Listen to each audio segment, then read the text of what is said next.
This house was really considered like a family house. Family members would come here, we would sleep in all the rooms, bring your friends. When my grandmother, Petronila, died, people stopped coming and the house just deteriorated. It became clear to me that yes, we are owners, but at some point we are already stewards. We're just here to take care of the house, to make sure it lasts for as long as it can.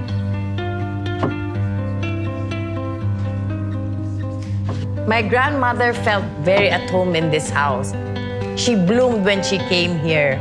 The way she behaved towards this house gave us that sense of responsibility that we should take care of this house properly.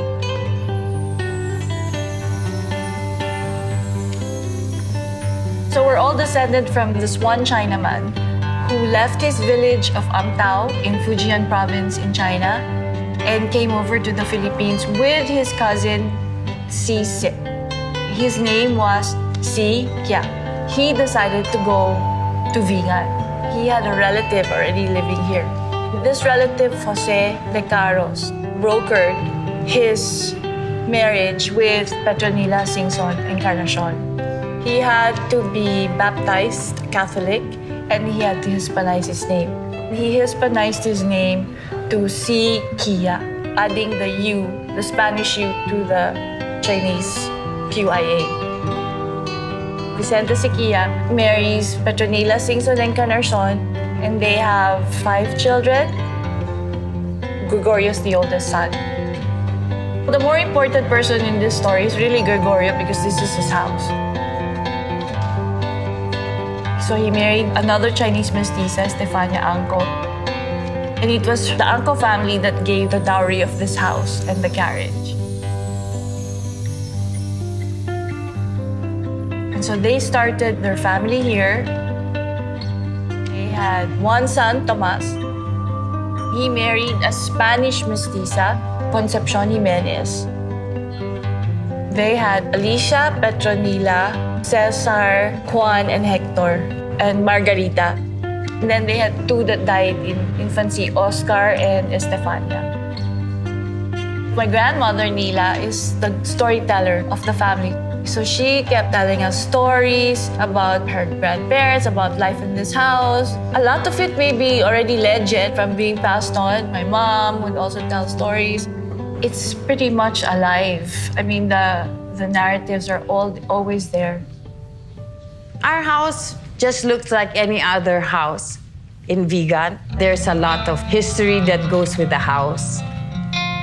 When you come into the house, you have the main stairs to the right. That whole area there is where you will wait to be allowed to go up the stair. The back of the house is the stables and the well. The help lives somewhere there as well. The little office downstairs is Gregorio's office. It was allowed him to see everything that was going on or what that was going in and out of the house. It was here where he would receive the produce, he would receive payments. He would have these transactions. From the peephole, they will see if you're allowed to come up the stairs or not. If you're allowed to come up the stairs, then you went up this steep grand escalera. As you reached the top, there were sitting arrangements where you could wait for the master to receive you. And if you were maybe not very important, you stayed in that antesala, and that's where you were entertained. Most of the paintings in this house is made by a man called Respal, the understudy of Juan Luna.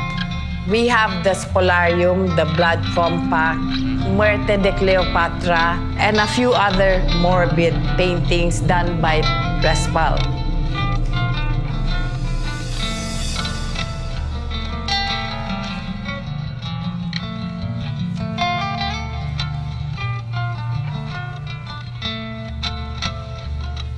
Now, if you were a special visitor, VIP politician, you were led into the main sala, where you were entertained in a more luxurious setting. The sofa there has cushions and stuff like that.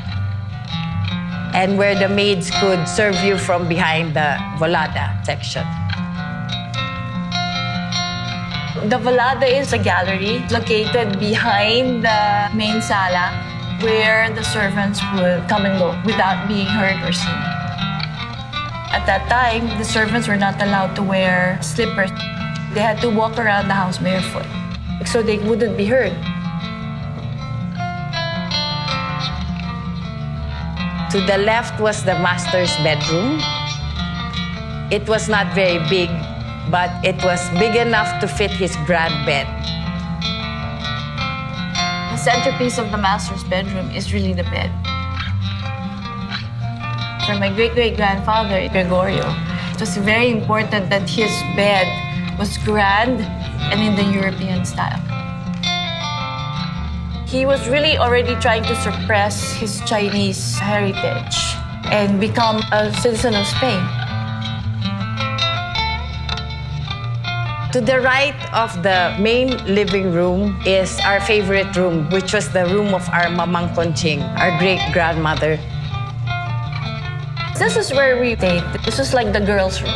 We shared it with my grandmother. For me, that's my favorite. And the beds are so beautiful and beautifully carved. And it's only lately when we got older that we knew the value of these atay beds. Atay's signature element of his bed is the kalabasa. There are small calabasas and the intricate wood carving that goes in it. When you're small and you are able to sleep in this grand bed, as a child, you sit on it and your feet don't even touch the ground. You feel like a princess. As you go out Mamang Conching's room, you enter this huge dining room with 2 sets of tables that sit 24 people. You had political meetings, parties. This apparently was made because Tomas had decided to run for national office, and it was really to entertain large groups of people. The house has what they call ventanillas, which are doors you can open at the bottom of the windowsill to add more ventilation and air to the house. One of the rooms near the dining room is the boys' room. There's a beautiful bed and the window opens to the courtyard. It was near the back staircase just in case they came home late. The knocker is the hand of Fatima, supposed to ward off evil and protect the people behind the door. The 2 sisters, Alicia and Petronila, that was their room. The girls' room is sandwiched between the master's room and the mayordoma's room so that they could be well guarded. On the other side of the room is the room of the yaya. There's a door that separates her from the 2 girls. And it was part, I guess, of being very wealthy that you could afford a yaya to take care of your young daughters.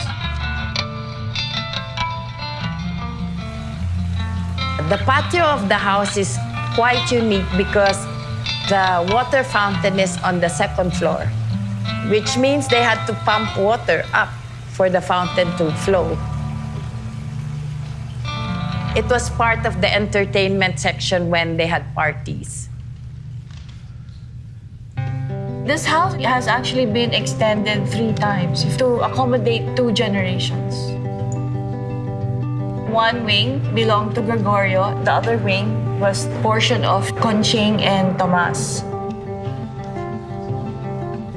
And one of the things that she requested was that it have a little chapel where she can pray every day and be near religious objects. Our Mamang Conching tried to educate all their children. They brought them to Catholic schools. They tried to teach them the Spanish values of Catholicism and even the way they ate. They ate in European cutlery and all their children spoke Spanish already. But at the end of the day, the old man was buried the Chinese way. So the house will talk to you in Chinese and in Spanish.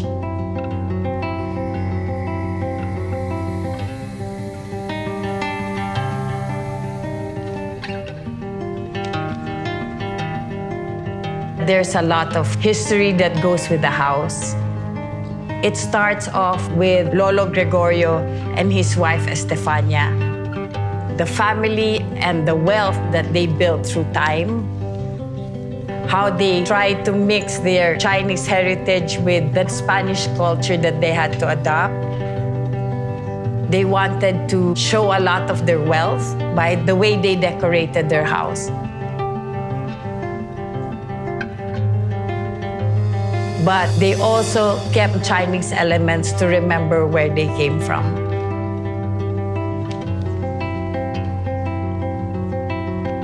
My Lolo Gregorio Syquia would be so proud of this house and the legacy he has left behind.